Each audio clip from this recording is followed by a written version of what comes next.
Novel صرف تم چاہیے بہت ہی رومانٹک اور ایموشنل ناول ہے۔ ناظرین اپنے کمنٹس اور لائک کا اظہار ضرور کیجیے تاکہ ہماری حوصلہ افزائی ہو سکے، اور ہاں جاتے جاتے بیل کے آئیکن کو ضرور پریس کر لیجیے تاکہ ہر ویڈیو آپ تک شیئر ہو سکے۔ وہ کب سے کمرے میں ادھر ادھر پھر رہی تھی، بے چینی، غصہ، بے بسی، نہ جانے کون کون سے جذبے یکدم حملہ آور ہوئے تھے۔ پھر سے ایک بیکار کوشش کرنے کے لیے دروازے کی جانب بڑھی۔ مما پلیز دروازہ کھول دیں، حلق سے بل چلائی وہ، باہر سے کوئی آواز نہیں آئی۔ مقبل دروازے کو زور زور سے پیٹا، پھر بھی کسی کو اس پر رحم نہیں آیا۔ ہار تو میں بھی ماننے والی نہیں، جتنے دروازے بند کر سکتے ہیں کر لیں، دیواریں اونچی کروا لیں یا چاہے پہرے بٹھا دیں، میں بھی پیچھے ہٹنے والوں میں سے نہیں۔ پھولا چہرہ لیے وہ ایک عزم لیے کمرے کی کھڑکیوں کا اثر نو جائزہ لینے لگی۔ بڑبڑاہٹ عروج پر تھی، کھڑکیاں سختی سے بند تھیں، ان کے سامنے لگی جالی میں موجود گرل میں ذرا سی بھی جگہ نہیں تھی کہ وہ انہیں پار کر سکتی۔ کمرے میں بند ہوئے ایک پورا دن گزر چکا تھا، مگر وہ پھر بھی اپنے عزائم پر ڈٹی ہوئی تھی۔ اس کی یہی ہٹ درمی سائیکا کو ہلائے دے رہی تھی۔ نہ جانے کون سی منحوس گھڑی تھی جب انہوں نے اسے رپورٹر بننے دیا۔ کچھ عرصہ تو بخیر و خوبی گزر گیا، مگر وقت گزرنے کے ساتھ ساتھ وہ اپنے شعبے میں جنون کی حد تک گھس چکی تھی کہ عام رپورٹنگ سے ہٹ کر اب وہ بڑے بڑے عہدیداروں کے جرائم کو بے نقاب کرنے کی جانب آ چکی تھی۔ کچھ عرصہ تو سائیکا، شیراز اور باقی گھر والے بڑوں نے اس کام سے الگ رہنے کی تلقین پیار محبت سے کی، مگر اس کے بڑھتے ہوئے جنون دیکھ کر انہیں سختی کرنی پڑی۔ آج کل فرال کی توجہ کا مرکز بہت بڑا سیاستدان تھا، جس کے کچھ کالے کرتوتوں کا سراغ وہ پا چکی تھی اور انہیں بے نقاب کرنے جا چکی تھی۔ قسمت سے ایک رات پہلے جب وہ فون پر اس شخص کو دھمکیاں دے رہی تھی، تب نہال اس کی چھوٹی بہن نے سن لیا اور لمحہ ضائع کیے بنا سائیکا ماں کو بتا دیا۔ بس پھر صبح جس لمحے وہ سو کر اٹھی، تب سے اب تک وہ کمرے میں ہی بند تھی، کیونکہ سائیکا نے اس کے کمرے کو لاک لگا دیا اور اس کا کھانا، چائے، پانی سب اس کے کمرے میں موجود ایک کھڑکی کی مدد سے اسے ملتے رہے جو باہر کارویٹ میں کھلتی تھی۔ سارا دن ہو چکا تھا جھنجھلاتے، مگر کوئی اس کی فریاد سننے کو تیار نہیں تھا۔ جس لمحے سائیکا اسے دوپہر کا کھانا دینے آئی، صبح کا ناشتہ اس نے غصے میں ویسے ہی رکھ چھوڑا تھا، اسے ہاتھ تک نہ لگایا تھا۔ یہ تم سب کر کے میری کوئی احسان نہیں کاری بی بی، پی لو کر کے اس کمرے سے باہر نہیں آ سکتی جب تک تم اس جاب سے ریزائن نہیں لکھ کر دو گی۔ یہاں سے تمہیں ایک قدم بھی باہر نکلنے نہیں دوں گی۔ ایک چوکور چھوٹی سی کھڑکی میں نصب تھی جس میں سر سائیکا اس سے مخاطب تھی اور اس کھڑکی پر تالا ڈالا ہوا تھا۔ فرال اس کھڑکی کے قریب ہی منہ پھیلائے بیٹھی تھی۔ جس وقت آپ کو مجھے جرنلزم پڑھنے کو کہا تھا، تب یہ سب پتہ نہیں تھا آپ کو، ایسی فیلڈ میں جانے ہی کیوں دیا مجھے؟ وہ ناراضگی سے انہیں دیکھ رہی تھی، ٹرے ابھی تک نہیں پکڑی تھی جو انہوں نے تھوڑا سا لمبا ہاتھ کر کے فرش پر اس کے سامنے ہی رکھ دیا۔ تب مجھے اندازہ نہیں تھا کہ تم اس پروفیشن کو کس جانب لے جاؤ گی۔ ذرا سا بھی شک ہوتا تو کبھی بھی تمہیں اس فیلڈ میں جانے کی اجازت نہ دیتی۔ ان کے اطمینان میں کوئی فرق نہیں پڑا تھا۔ مما یہ آپ لوگ اچھا نہیں کر رہے، اس کی حبکی برقرار تھی۔ میں ماں ہوں، لہٰذا اولاد کو تکلیف تم سے زیادہ جانتی ہوں۔ جب تم ماں بنو گی پتہ چلے گا اولاد پر آنے والی سی خراش ماں کو کس قدر تکلیف سے دوچار کرتی ہے۔ فرال بیٹا پلیز، میں تمہیں کسی مشکل میں تکلیف میں نہیں دیکھ سکتی، میرے حال پر رحم کرو۔ میں اولاد کا دکھ برداشت نہیں کر سکتی، اس قدر خطرناک لوگ ہیں وہ اور تم ان سے بھیڑنے چلی ہو۔ ارے جنہیں یہاں کی ایجنسیاں نہیں قابو کر سکی تمہارے بے نقاب کرنے پر، وہ کیا آرام سے بیٹھیں گے؟ نہیں فرال، دنیا بہت بری ہے اور میں تمہیں اس بری دنیا کی نظر اپنی اولاد کو ہرگز نہیں کر سکتی۔ انہوں نے ایک آخری کوشش کے تحت اسے سمجھانا چاہا۔ ٹھیک ہے، مجھے ان کی نظر مت کریں، مگر ان کے کالے کرتوتوں سے جو اتنے گھر برباد ہو رہے ہیں، نہ جانے کتنوں کے بچوں کو اغوا کر کے ان کے گردے نکال چکے ہیں، کیا ہم ان پر کوئی حق نہیں کہ ان کی تکلیف پر ہم بس تماشا دیکھیں؟ یہ سوچ کر بس اپنی اولاد کی حفاظت کریں۔ ان کو کیا اپنی اولاد اب اتنی پیاری نہیں جتنی آپ کو ہے؟ وہ تلخ لہجے میں بولی، مگر اس کے الفاظ کی تلخی ماں کا گزار دل سہ نہ سکا۔ فراز نے اسے ٹوکا، مما مجھے چپ کروا کر آپ گھر بٹھا لیں گی، مگر میرے وطن کے لوگوں سے غداری کرنے والوں کو کون سزا دلوائے گا؟ صرف یہی نہیں، میرے وطن کے سراغوں کو ادھر ادھر بھیجنے والوں کو بھی ہم کھلی چھوٹ دے دیں گے۔ کل تک تو یہ بم دھماکے اور آج بازاروں میں ہوتے ہوئے وہ کل ہماری گلیوں میں پھر ہمارے گھروں میں ہونے لگیں گی۔ خاموش ہو جاؤ فرال، اب میں نے جو کہنا تھا کہہ دیا۔ اسے خاموش کروا کر وہ پھر سے کھڑکی بند کر کے چلی گئی تھی۔ باہر نکلنے کے سب رستے بند ہو چکے تھے، وہ سر تھامے بیٹھی تھی۔ آج رات جو مشن میں نے کرنا تھا وہ سب سے زیادہ اہم تھا، مگر اسے نکلنے کی راہ سجائی نہیں دے رہی تھی۔ اکتا کر انہیں بیڈ پر پڑا موبائل اٹھایا اور دیکھا تو یامین کی ڈھیروں کالز آئی ہوئی تھیں۔ فون سائلنٹ پہ ہونے کے سبب اسے پتہ نہیں چل سکا۔ فوراً کال بیک کی۔ شکر، میں سمجھا چچی نے تختہ دار بھی لٹا دیا ہے۔ گمبھیر آواز میں شرارت کھلی ہوئی تھی۔ ہاں ہاں، آپ تو شکر ادا کریں گے کہ جان چھوٹی۔ وہ پہلے سے ہی رویے کے باعث دل برداشتہ تھی۔ یامین کے منہ سے ایسی بات سن کر رونے والی ہوگی۔ ارے یار، میں تو چچا اور چچی پر اپنی بیوی کو حبس بیجا میں رکھنے پر کیس کروانے نکلا ہوں۔ اس کا لہجہ ابھی غیر سنجیدہ تھا، مگر فرال اپنی پریشانی میں اتنا غور نہیں کر پائی۔ کیا کر رہے ہیں آپ؟ دماغ خراب ہو گیا ہے؟ وہ مارے حیرت سے چلائی۔ آہستہ یار، میری اطلاع کے مطابق آپ نے صبح سے کچھ نہیں کھایا اور پھر اپنی انرجیٹک چیخ مارنے پر آپ دادا کو مستحق ہیں، داد کے مستحق ہیں۔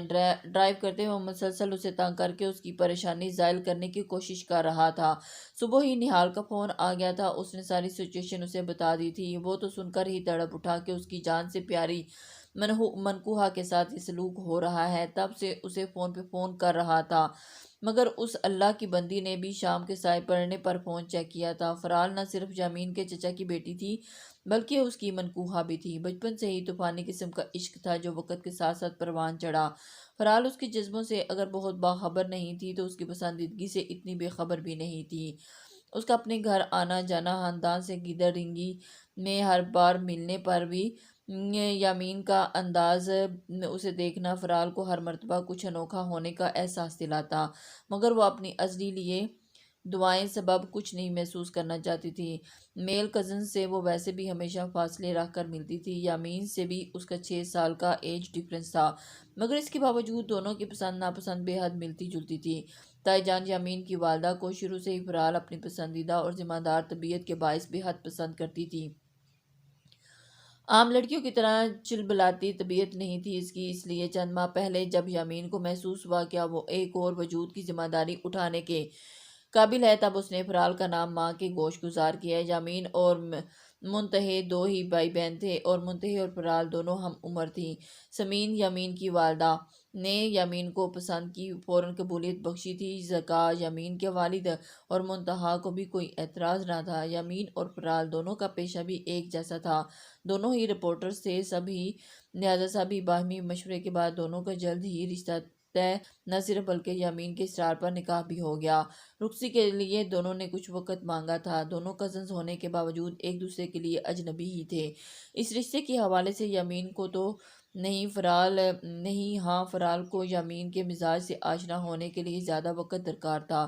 چند ماہ بعد رخصتی کا گیپ بھی اسی لیے رکھوایا تھا، کچھ یامین کے ایک کورس کی وجہ سے بھی اسے ٹائم مل گیا۔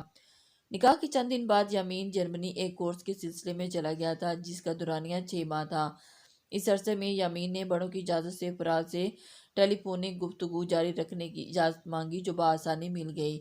زبیر صاحب، فرال کے والد، ویسے بھی یامین سے شروع سے ہی اپنے باقی بہن بھائیوں کے بچوں کی نسبت زیادہ پیار کرتے تھے۔ ان دونوں کے مابین قائم ہونے والے رابطے کی وجہ سے اتنا ضرور ہوا کہ فرال جو اس تعلق سے جڑنے کی کچھ گھبرائی ہوئی تھی، یامین کی شخصیت نرم مزاجی کے سبب کافی حد تک ریلیکس ہوگی۔ حالانکہ اس کی طبیعت شوخ تھی، کبھی کبھی اسے بہت بھاری پڑ جاتی، مگر پھر بھی ایک عجیب سا تعلق اس کا یامین سے بن چکا تھا۔ لگتا تھا کہ وہ سب سے زیادہ دل کے قریب ہے۔ کچھ ہفتے پہلے ہی وہ واپس آیا تھا اور اس نے ایک ٹیم بنا رکھی تھی جو غلط لوگوں کے کالے کرتوتوں کو نہ صرف بے نقاب کرتا تھا بلکہ انہیں سزا دلوانے کے لیے آخری حد تک جاتا تھا۔ فرال اسی کی ٹیم کا حصہ بننا چاہتی تھی، لہٰذا اپنا رشتہ قائم ہونے کے شروع دنوں میں ہی اس نے یامین سے اپنی خواہش کا اظہار کر دیا تھا، جسے کسی بھی پس و پیش کے بنا میں یامین نے قبول کر لیا تھا۔ اسے ناڈیر شریک سفر ہی پسند تھا اور فرال ویسی ہی تھی۔ اچھا اب سنو، گاڑی چلاتے چلاتے اس کا دماغ بھی اتنی ہی تیزی سے چل رہا تھا۔ بتائیں، ہفا سا لہجہ یامین کو مسکرانے پر مجبور کر گیا۔ آپ کے واش روم میں جو ونڈو ہے اس کی سلائڈ کھولیں اور جو میں اور جو جالی ہے اسے کسی سکرو سے ہلکا گھما کر نکالیں تو بآسانی وہ پوری جالی نکل جائے گی، کیونکہ اب کافی کمزور ہو چکی ہے، لہٰذا آسانی سے اپنی جگہ چھوڑ دے گی۔ وہاں سے آپ آسانی سے پچھلے حصے کی جانب گراج کی دیوار ہے اس پر جمپ لگا سکتی ہو، اور پھر وہاں سے سیدھے ہاتھ امرود کا درخت لگا ہے، اس کی ایک ٹہنی سے آپ نیچے لان میں چھلانگ لگا لینا، آہستہ چل کر پیچھے گیٹ سے باہر آ جانا، میں گاڑی میں آپ کا انتظار کر رہا ہوں۔ یامین نے جلدی سے اسے وہاں سے نکلنے کا طریقہ سمجھایا۔ آپ کو کیسے پتا کہ میرے واش روم کی کھڑکی کی جالی کمزور ہو چکی ہے؟ جلدی جلدی کپڑے نکالتے ہوئے اس نے یامین کی بات پکڑے ہوئے مشکوک لہجے میں پوچھا۔ باقی ساری ہدایات تو دماغ سے حفظ کر لی تھی۔ ہا ہا ہا، یامین کا قہقہ گونجا۔ وہ سیکرٹ ہے، گمبھیر لہجہ۔ فرال کا دل دھڑک گیا تھا۔ مجھے بتائیں، وہ یامین کے سر ہوئی۔ یہ تو شادی کے دن ہی بتاؤں گا، اس سے پہلے اپنے پاؤں پر خود کلہاڑی نہیں مارنا چاہتا۔ اس نے بتانے سے صاف انکار کر دیا۔ ٹھیک ہے، پھر میں نہیں آ رہی، اس کمرے میں بند رہوں گی، پھر دیکھتی ہوں کیسے اپنے مشن میں کامیاب ہوتے ہیں۔ وہ جانتی تھی کہ آج یامین سے کچھ بھی منوایا جا سکتا ہے، ہر ان کے آج رات کے پلان کا اہم مہرہ ہی فرال تھی۔ ہاں، بلیک میلنگ، وہ بھی کہاں ہاتھ میں آنے والے میں سے تھا۔ اچھا جلدی سے نکل کر آؤ، پھر گاڑی میں بتا دوں گا۔ یامین کو مانتے ہی بنی۔ سوچ لیں، بعد میں مکرنا نہیں۔ ہاتھ روک کر بولی، اچار، میں تو مفت میں مارا گیا ہوں آپ کو اپنی ٹیم میں شامل کر کے۔ موڑ کاٹتے ہوئے وہ جھنجھلا کر بولا، ہا ہا ہا، کہیں بھی جان نہیں چھوڑنی میں نے۔ آپ کی بلو جینز، وائٹ لانگ شرٹ اور بلیک جیکٹ کو بند رکھ کر مزے سے بولی، کون کافر جان چھڑانا چاہتا ہے؟ اچھا میں پہنچ گیا ہوں، 10 منٹ میں میری ٹیکنیک کو فالو کر کے یہاں پہنچو۔ یامین نے گاڑی روکتے ہوئے فون بند کیا۔ یہ جگہ نسبتاً سنسان تھی، لہٰذا وہ آرام سے نہ صرف کھڑا ہو کر فرال کا انتظار کر سکتا تھا بلکہ کسی کی نظر میں آنے کا کوئی ڈر بھی نہیں تھا۔ فرال نے جلدی سے ہاتھ چلا کر کپڑے پہنے اور جاگرز بند کر کے بیگ تھامے۔ یامین کے بتائے ہوئے طریقے پر عمل پیرا ہوتے وہ ٹھیک 10 منٹ بعد پچھلے گیٹ سے باہر نکل کر یامین کی گاڑی میں بیٹھ چکی تھی۔ اوف، اتنی مشکل سے آئی ہوں۔ جیسے ہی وہ گاڑی میں بیٹھی، یامین نے گاڑی سٹارٹ کر دی۔ انہی پتھروں پر چل کر آ سکو تو آ جاؤ، میری گاڑی کے راستے میں کوئی دشمن ہے؟ یامین نے شیر کی ہر ٹانگ توڑے بڑے فخر سے پڑھا۔ اوف، ایک تو آپ پلیز یہ شعر نہ پڑھا کریں، بیڑا گرک کر کے رکھ دیتے ہیں۔ فرال اس کے شعر کا یہ حال کرنے پر صدمے اور غم سے کرا اٹھی۔ ارے یار، آپ کو سمجھ آ گئی نا، بس یہی کافی ہے۔ وہ کہاں اپنی غلطی کو ماننے والے میں سے تھا؟ کسی نے دیکھا تو نہیں؟ گاڑی میں مین روڈ پر لاتے ہوئے ایک نظر فرال کے چہرے پر ڈالی، جو کہ خوبصورت سے شولڈر تک آتے بالوں کو پونی ٹیل میں جکڑے سر کو نفی میں ہلاتے ہمیشہ کی طرح یامین کو دل کے قریب محسوس ہوئی۔ کانوں میں یامین کے گفٹ کیے ہوئے شیمپین کے نگوں والے چھوٹے چھوٹے ٹاپس پہنے رکھے تھے، اور اپنے ٹام بوائے حلیے میں بھی وہ ہمیشہ بے حد پروقار لگتی تھی۔ اب جلدی سے وہ باتیں بتائیں جسے گاڑی میں بیٹھ کر بتانے کا وعدہ کیا تھا۔ یامین کی جانب دیکھے بنا وہ جانتی تھی کہ وہ گاہے بگاہے اس کا جائزہ لینے میں مگن ہے۔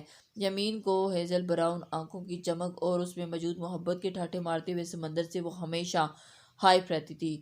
یامین بھی یہ بات اچھے سے جانتا تھا، اس لیے جہاں وہ کوئی بات نہیں مانتی تھی، یامین خاموشی سے بس گہری نظروں سے اسے دیکھنا شروع کر دیتا تھا، اور وہی فرال کی سبزی دہ اور سارا اعتماد دم توڑ جاتا تھا۔ اس لیے ان کے نکاح کے بعد میں ہونے والی ملاقاتوں میں وہ ہمیشہ اس کی آنکھوں میں دیکھنے سے اجتناب برتتی تھی، اور یامین اس کے حافظے سے غائب رہتا تھا۔ وہ کبھی بھی بات نہیں بھولتی تھی، اور پھر وہی برا پھنسا تھا۔ بتا رہے ہیں کہ نہیں؟ اب کی بار اس نے غصے سے ایک نظر گاڑی چلاتے یامین کو دیکھا، جس کی نظریں ونڈ اسکرین پر اس کے پار مرکوز تھی۔ یار، وہ ایسا ہے کہ اس کھڑکی کے راستے میں بہت بار آپ کے روم میں آیا ہوں، اور اس کی جالی کو میں نے ہی کھول کر ڈھیلا کر دیا ہے۔ یامین کے انکشاف پر حیرت کی زیادتی کے باعث فرال کا منہ کھل گیا۔ او، اور کل رات بھی آپ میرے کمرے میں آئے تھے؟ فرال نے اپنے شک کی تصدیق کرنا چاہی۔ یامین نے فخر سے مسکراتے سر اس بات میں ہلایا۔ کل رات نہ جانے کیوں رات میں سوتے اسے ایسا محسوس ہوا تھا کہ یامین اس کے پاس کمرے میں موجود ہو۔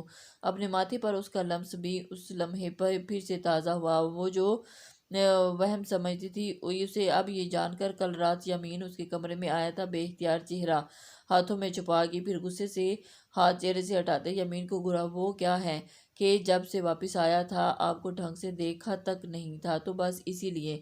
یامین نے ایک ہاتھ سے گدی سہلاتے ہوئے مسکراہٹ دبا کر بولا، شرم تو نہیں آتی آپ کو؟ یا اللہ، کوئی آ جائے اس وقت اگر میرے کمرے میں تو، اور پھر میں سو رہی ہوتی، اور یوں رات کے وقت کسی لڑکی کے کمرے میں آنا۔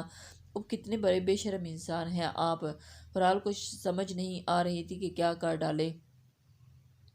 کسی لڑکی کے نہیں اپنے بیوی کے کمرے میں آتا ہوں۔ وہ شرمندہ ہوئے بغیر اس کی تصحیح کر کے بولا، نظروں کا رخ ابھی بھی خود کو گھورتی فرال کی جانب نہیں کیا، اس لیے کہا تھا شادی کے والے دن بتا دوں گا، مگر آپ کو کہاں چین ہے؟ سارا الزام اس پر ڈال کر وہ خود بری ذمہ ہو گیا۔ ماشاءاللہ، بجائے غلطی ماننے کے مجھے قصوروار ٹھہرا رہے ہیں۔ اس کے بازوں پر مکہ مار کر اس نے دانت پیستے کیا کر رہی ہو؟ گاڑی چلا رہا ہوں۔ ٹھیک ہے، آپ کے ساتھ جینے مرنے کا وعدہ کیا ہے، عہد کیا ہے، یہ شادی سے پہلے۔ میرا آپ کے ساتھ بھی مرنے کا کوئی ارادہ نہیں۔ یمین کی شرارتیں عروج پر تھیں۔ آج واپس جاتے ہی کھڑکی پر تالا لگواؤں گی۔ وہ بھی اتنا بڑا سیدھا ہو کر بیٹھتے ہی وہ دھمکی امیز لہجے میں بولی۔ ہاتھوں کو اتنا ہاسا کھول کر تالے کا سائز بتایا، اتنا بڑا تالا 100 سال بعد بھی نہیں ملنا۔ یمین مذاق اڑانے والے لہجے میں، اگر تالا نہ ملا تو ابا کو بتا دوں گی۔ فرال بچپن سے یمین کو دیکھا دیکھی اس کے والد کو اسی طرح ابا ہی کہتی تھی، اور اس وقت بھی ابا کا حوالہ دے کر ڈرایا۔ یہ تو اور بھی اچھی بات ہے، ابا کو جلال آئے گا اور رخصتی جلدی ہوگی۔ یمین کے اس قدر غیر سنجیدہ انداز سے کہیں نہیں لگ رہا تھا کہ انتہائی اہم مشن کے لیے جا رہے ہیں۔ یمین کی زبان کو بریک گاڑی کی بریک کے ساتھ ہی لگی۔ وہ لوگ اپنے مخصوص اڈے پر پہنچ چکے تھے، جہاں ان کے علاوہ 5 اور بندے موجود تھے۔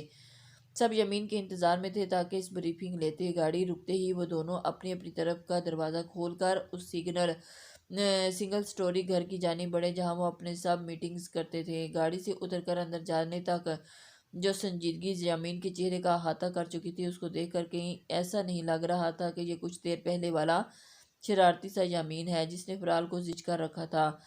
یمین، یہ کیا مذاق ہے؟ اسے کیوں لے آئے؟ لاؤنج میں داخل ہوتے ہی ماجد کی آواز یمین کے کانوں میں پڑی۔